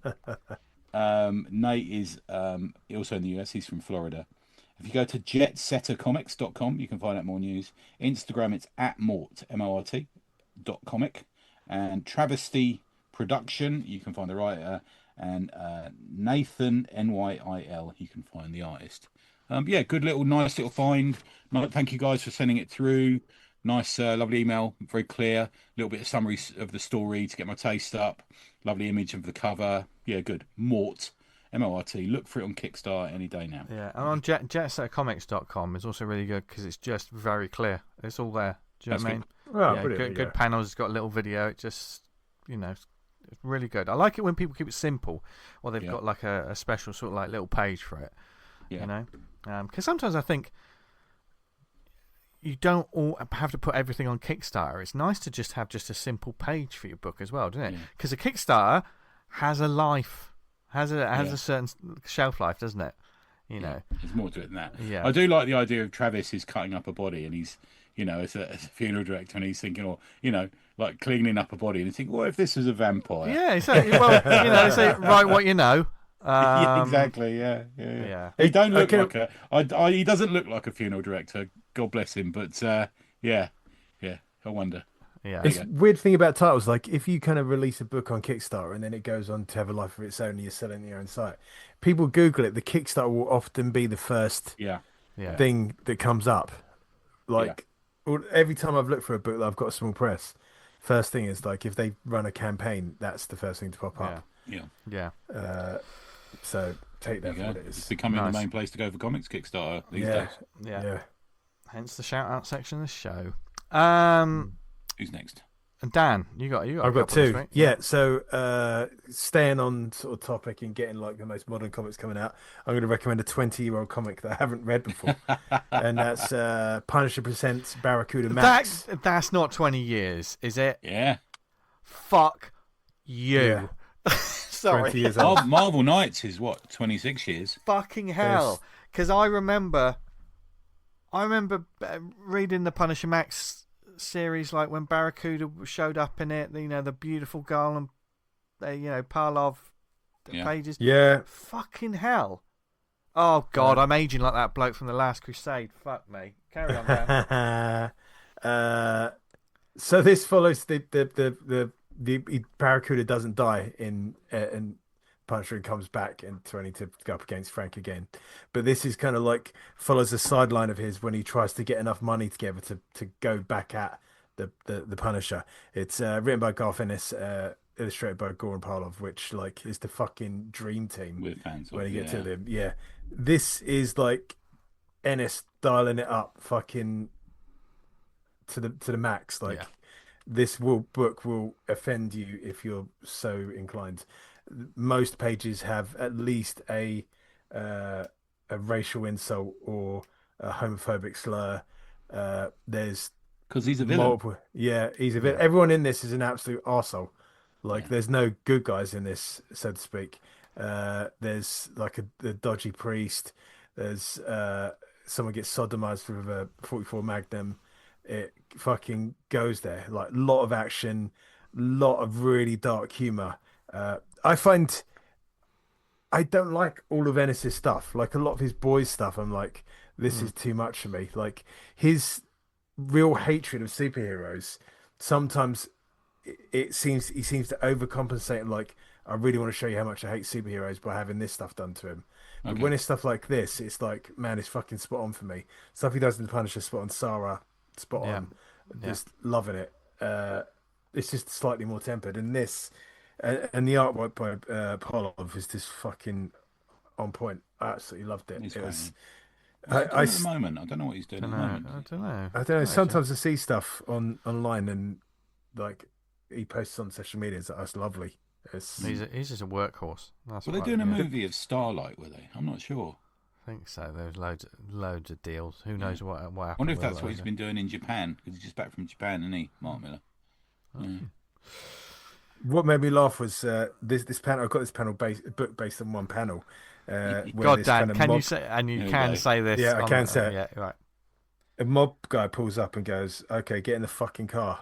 He says, "What, bitch? Get the fuck out of here before I beat you to death with my balls." I remember that now. That was great. Yeah. And the bag, one of the put that on guys, a business card.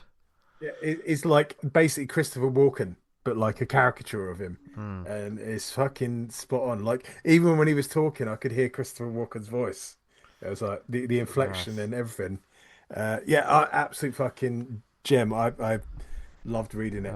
It's one of those books I can see myself grabbing off the shelf, like in the future. And I love books like that, man. Some of the ones that get lost, they came out and they kicked ass when they were out at the time, but sometimes they just get lost under the mire sometimes. But just you could pick up these single individual issues quite cheap. But I was like, I think I'm going to want this as a trade, and I did. I was glad I did. Nice. So how do I follow that one up? Well, I got a Mad Cave Comics book, who I heard they laid off a bunch of staff recently. Yeah, I don't think they're closing down, but they have laid off people. Very, very sad. Heart goes out to all those people. Yeah. But what I checked out, the first 2.5 issues, I haven't finished the 3rd issue yet, I'm on it, of a book that, I'm not going to lie, I read it purely because of the title. And this starts, and here's my first criticism. If you go to Mad Cave Comics and you read some of their synopses are so in-depth and detailed, or like they're so massive that you don't fucking need it. All I needed was this line. A no-nonsense federal agent and a lone wolf cop chase down a brutal drug lord in a flooded amusement park swarming with blood-crazed hippos and cutthroat mercenaries. Oh, I know what you've read. Yeah. What more do you need than that? And there's got quite a lot of chat on the Slack, didn't he? I think Troy was championing it. It looks amazing. Who's the artist on this again, man? Well, the artist of the Florida Hippopotamus Cocaine Massacre is... Well... The writer is Fred Kennedy. The artist and letterer, James Edward Clark. Flatter is Becca Kinsey. It's nice to a Flatter getting a shout out as well. And a book designer, David Rees. And there's a couple of different alternative covers. But yeah, I kind of don't want to... as soon as I saw the cover, I heard that title. And I did see some bits of the book, before... jumping into it, but I wanted just a bit of fucking nonsense pulpy fun that was just going to be funny. I wasn't prepared for how funny this book is, and over the top. It is properly it's still comics though. That's what I like about it. It's not trying to be anything else other than comics. It's just taking all of these melting the different genres, whether it be from film, from fucking books, all kinds of stuff. It's satirical, it's over the top.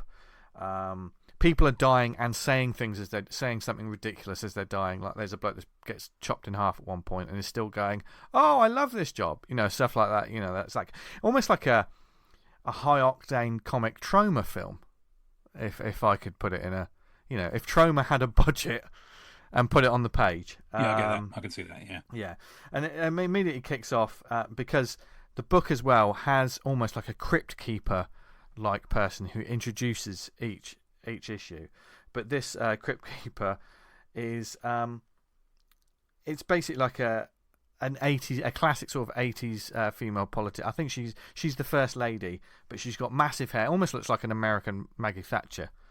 If you imagine that over the top satirical nature of it, talking about how this is filth, this is the warning about drugs.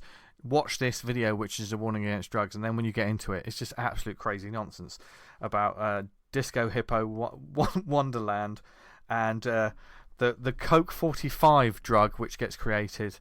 There's so many things that there's like over the top, sexy federal agents. There's violence. There is a marijuana smoke fueled hurricane.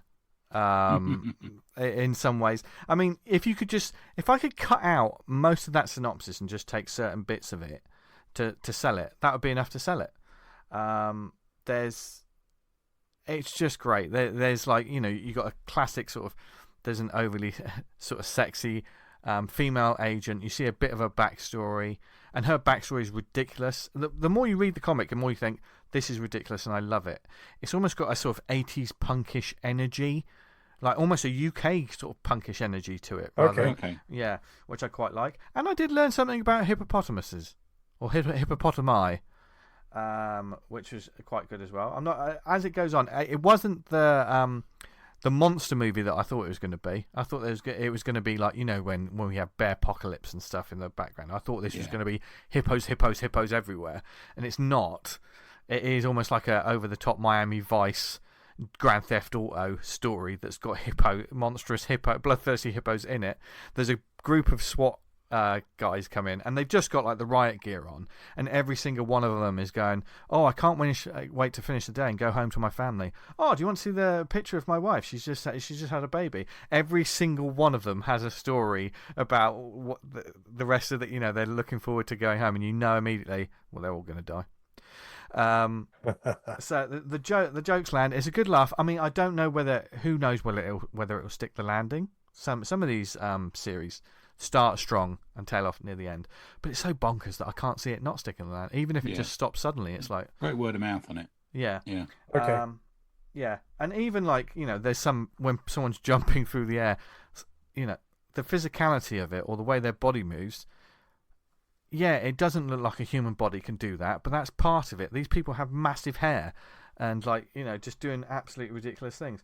So there is lots of satire, lots of hippos in the Florida Hippopotamus Cocaine Massacre, which I had to make sure try saying that 5 times fast.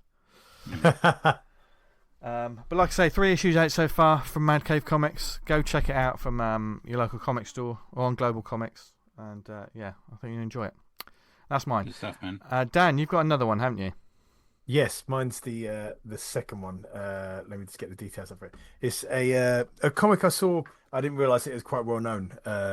It popped up on the Slack group, and I said, "Has anyone seen this artist guy?" It's Dakota Alexander. He's an American expat living in Japan. Yeah. The Hunter. It's kind of like a modern day retro kind of Marvel title, and it's come out under the Trouble Comics group, which they've got the headline "Come for Action, Stay for Trouble," and it feels and reads like an old Marvel like horror comic, the ones they used to put out, like Ghost Rider or Son of Satan or something like that.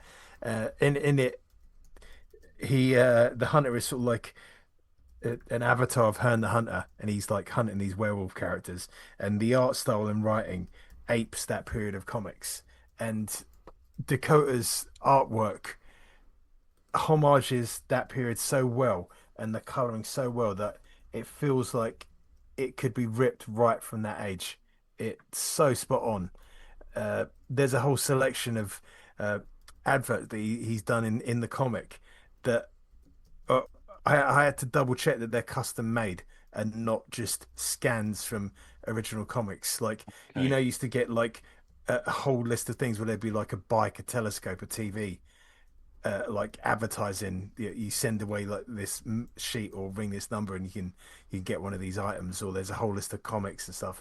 And it's just the attention to detail on it is something else. It's a really, really fun comic. If that's your jam, you can buy it digitally or on print. I didn't realize it had done such a successful Kickstarter. I put the details in the Substack because he had posted it in a Facebook group, and I had to message him to get it to send it to me. So I don't think he's got like a digital storefront set up at the moment. Yeah, but I'll ask him to see if he can set one up and get somewhere where people can buy it from, because they're really missing out. And obviously, if you live in the UK and you want a physical copy, that's going to I'd love a copy of this. Looks great. Yeah, do you in? But it's a really, really fun read. Like, yeah, if you love that age, you'll fucking love this. Nice. Tony, what's the last one? My last one's a quick one. So it's by Chris Geary, our buddy Chris Geary. We've been fans of his work for a while, and also we also got to see him draw at Qvention 2. He came along and drew a really good Vampirella. Do you remember we were all drawing on that table and larking? Yeah, that's great. Remember Chris drawing? He's good company as well. This is the Krater of, say the last word, Vince. Is it Tenebrosus? Is that right? Tenebrosus. Tenebrosus.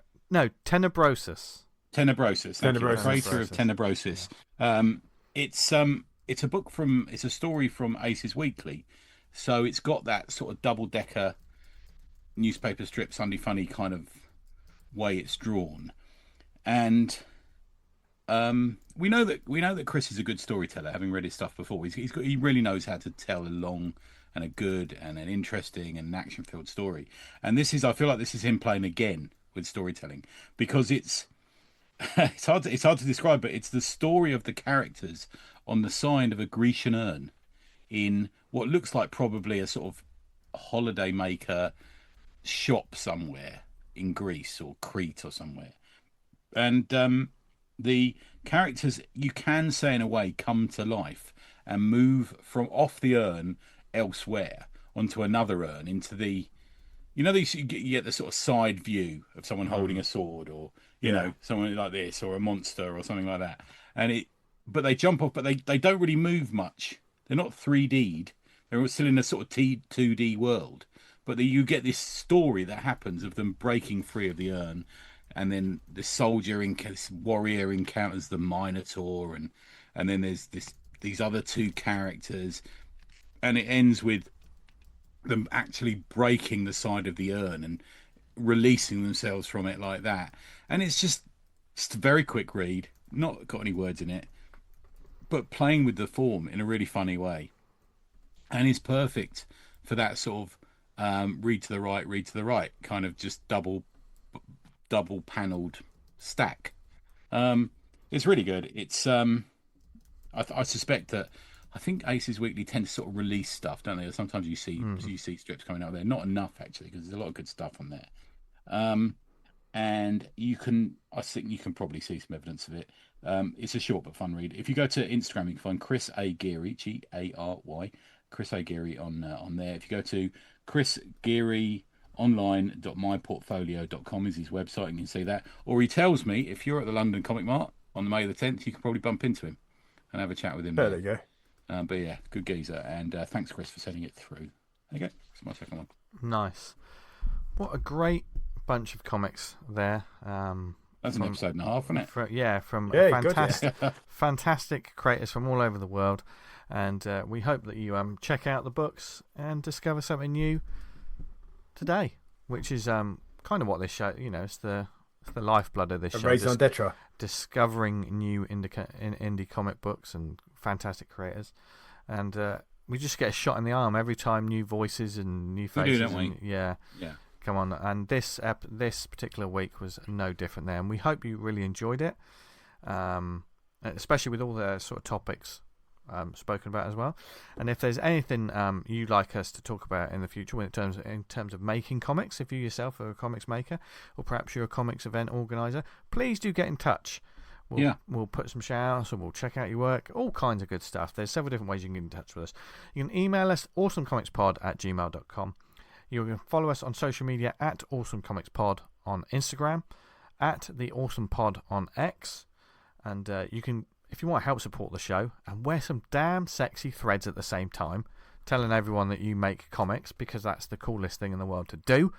And if you read comics, that's the coolest thing in the world to do. Notice there's no delineation there, because they're both amazingly cool things. You can buy our merch from acpgear.redbubble.com.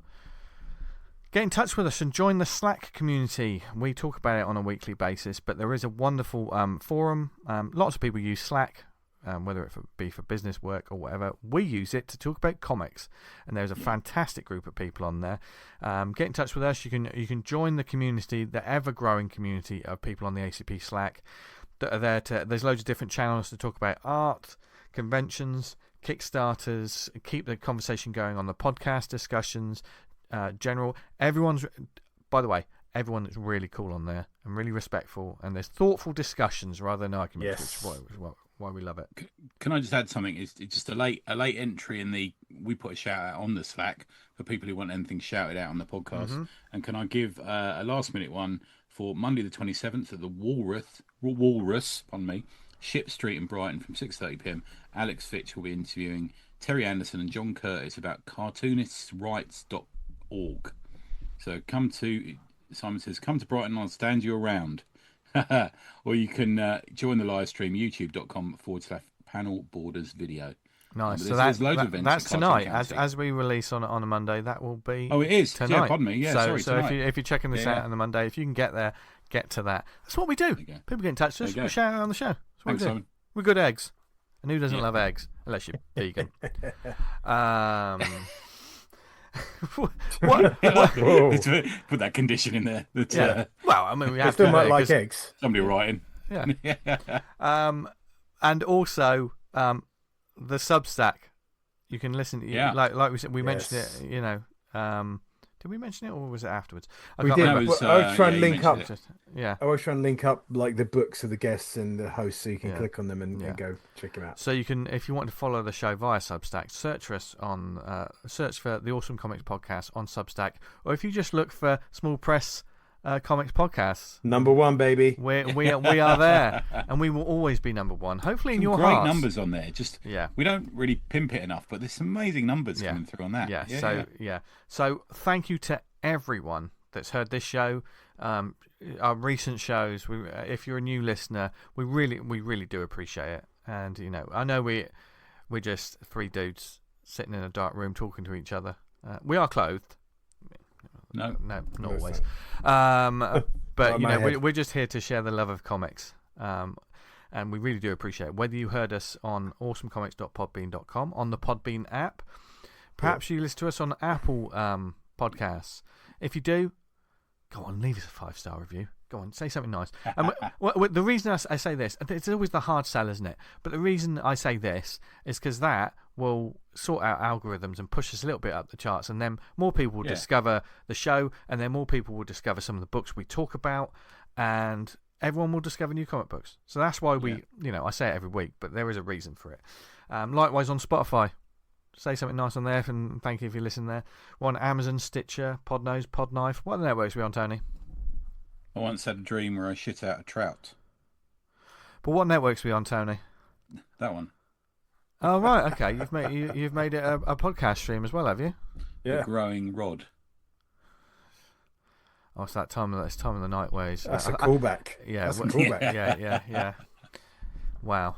And if you wanna check out some of our callbacks, by the way, and some of the in jokes that some people won't get, go on, just explore the back catalogue. Listen to our entire back catalogue. The entire back catalogue, because then by the end of it, you'll have grey hair just like me. But speaking of us, where can people find us online, etc., Tony? Neveronanything.com. Nice, damn. You can find me on Twitter at Vanguard Comic, and you can read Vanguard at vanguardcomic.com. Nice. And you can find me on social media at Jester Diablo. Thank you very much for listening this week, folks. We hope you have a brilliant upcoming week. It's a crazy world out there, so read some cool comics. It'll make you feel better. Always makes us feel better. Hell yeah. And from all of us in ACP Towers, have a brilliant week. Keep reading loads of comics. Keep making loads of comics. Keep telling other people about the comics you discovered and get them into it, because that's how we keep the industry alive. And from everyone here, I guess there's something else that they should do, and I always forget it. What is it? Stay awesome. Stay awesome. Bye, everyone. Bye. Bye-bye. Put some fucking energy in. Bye-bye.